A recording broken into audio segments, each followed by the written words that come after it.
Hey everyone, what's up? I'm Jack, this is Jill, and we're the Cynical Siblings. Today we're reviewing The Falcon and the Winter Soldier, Season 1, Episode 3, Power Broker. Directed by Carrie Scogland and written by Derek Kolstad. Yes, it was. Okay. What are you drinking? I am drinking a Cabernet Sauvignon called Blacksmith from California. What are you drinking? I am drinking a German Riesling mixed with a local sherry wine. You mixed your wines? I did. You are...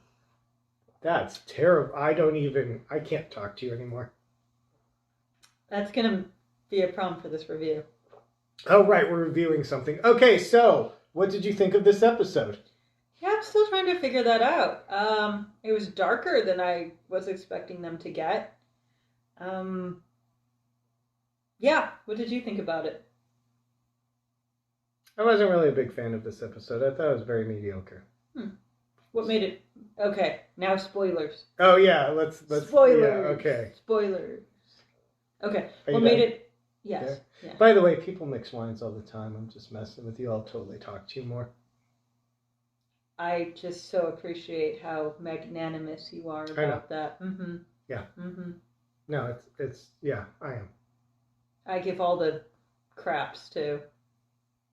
Right. Mm-hmm. Yep. Mm-hmm. Okay, so what made it mediocre to you? I mean, I think they're doing some setup stuff. I did like Baron Zemo. Baron Zemo was really great. He's a really good translation of the comic book character into the series. So I liked Baron Zemo. Besides that, I mean, there's some good action scenes. You know, there's lots of people shooting at each other, and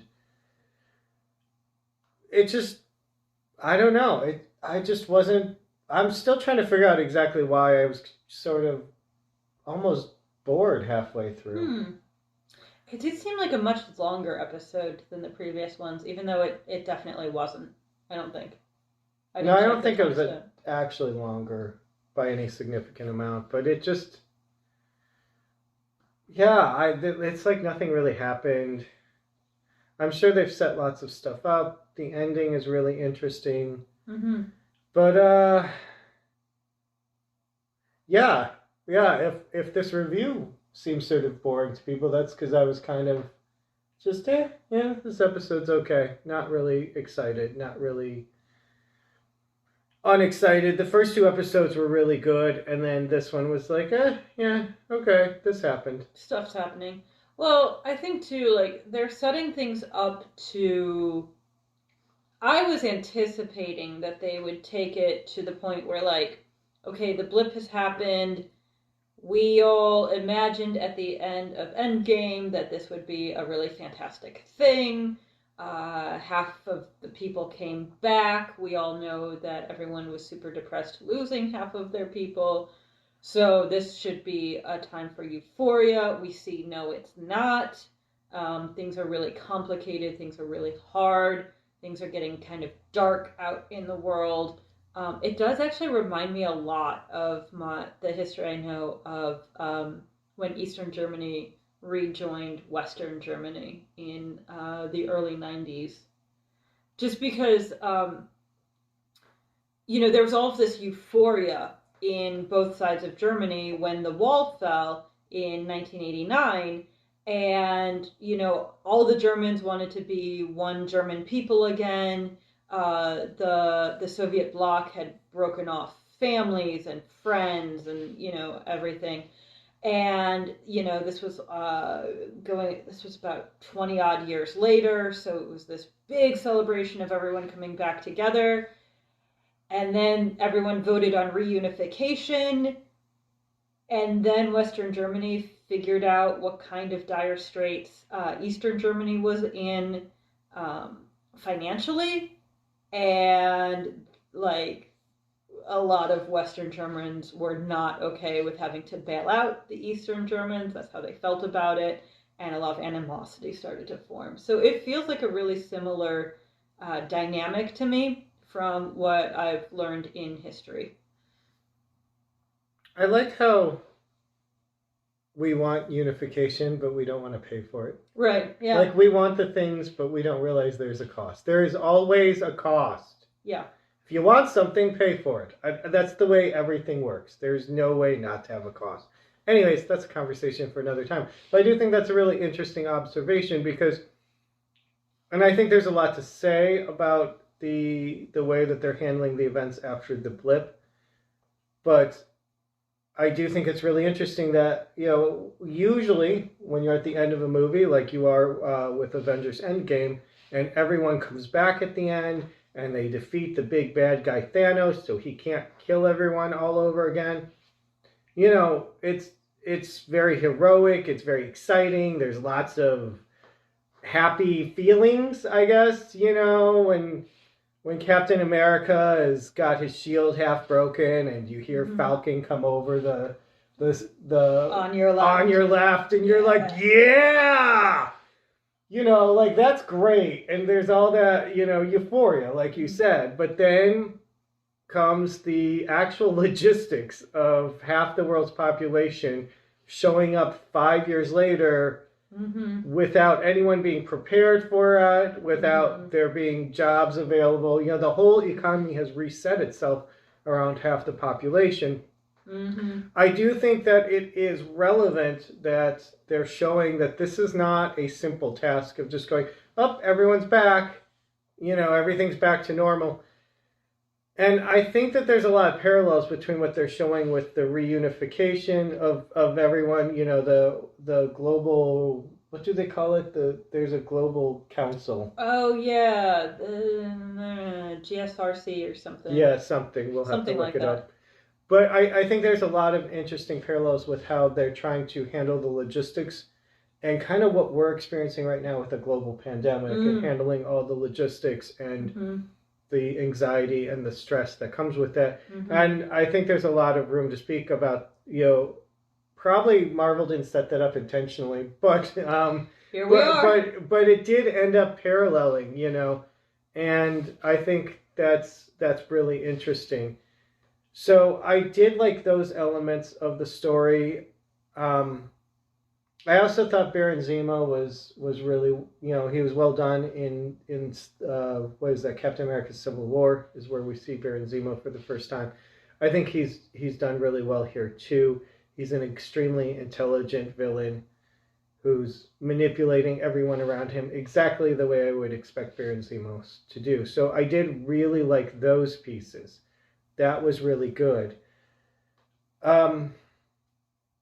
Everything else, just it's a lot of setup. I feel like this was just setting things up, and we're 3 episodes in. I feel like the setup should be done. Yeah, I mean, they opened up with so much action, with, so many helicopters getting taken down and all of that. I feel like they did a lot of setup with Sam and Bucky personally, not as much setup with the actual, world situation, the political situation that's happening. So I didn't mind a little setup.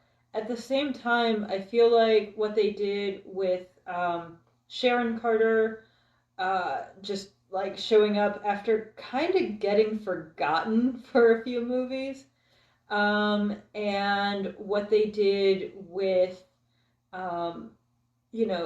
like we were just talking about, the outlay of this complicated political situation, social situation, economic situation of everyone coming back, and then the fact that Bucky broke Zemo out of prison. Yeah, that's a little different. Thing. Yeah, that was unexpected. I didn't expect Bucky to go that route. Yeah. Also, what's up with Sharon Carter? Is she a good guy or bad guy here? I mean, she's good-ish so far. Yeah, good-ish, I think. She just seems a little... I'm not sure. I'm just not sure about her character right now. So, we'll see. We'll see what they do. Yeah, I mean, I think as a fan, as a person watching it, you want her to be a good guy. There was something a little bit odd about the ending. But, I think that's part of the nature of this episode, though. You know, you're kind of questioning everything a little bit between Zemo and Bucky and Carly Morgenthau being kind of relatable. You know, it's sort of this very gray space that they're But writing Carly everyone into. Morgenthau goes well over the edge when she starts, just murdering people Yeah. so that she can get some resources Mm-hmm. after she's already been able to steal the resources. So Right. she's crossed a huge line. Yeah. Or she is the villain, so I guess that's expected. Right. But I don't know, something about the way they're writing Agent Carter, who's no longer an agent. Mm-hmm. But I don't know, her dialogue just seems a little shady. That's all. Yeah. Yeah, all That's right. fair. Okay, Okoye comes back. Oh, That's cool. yeah, at the end, that was good. I'm really curious how that's how, the Wakanda element is going to play into this. So that I am excited about seeing, yeah. On a really serious note, I do wonder how they're going to talk about Wakanda Right. with Chadwick Boseman no longer being with us. Right, So yeah. that's hard. Yes, because, yeah. By the way, pro tip, totally unrelated to that.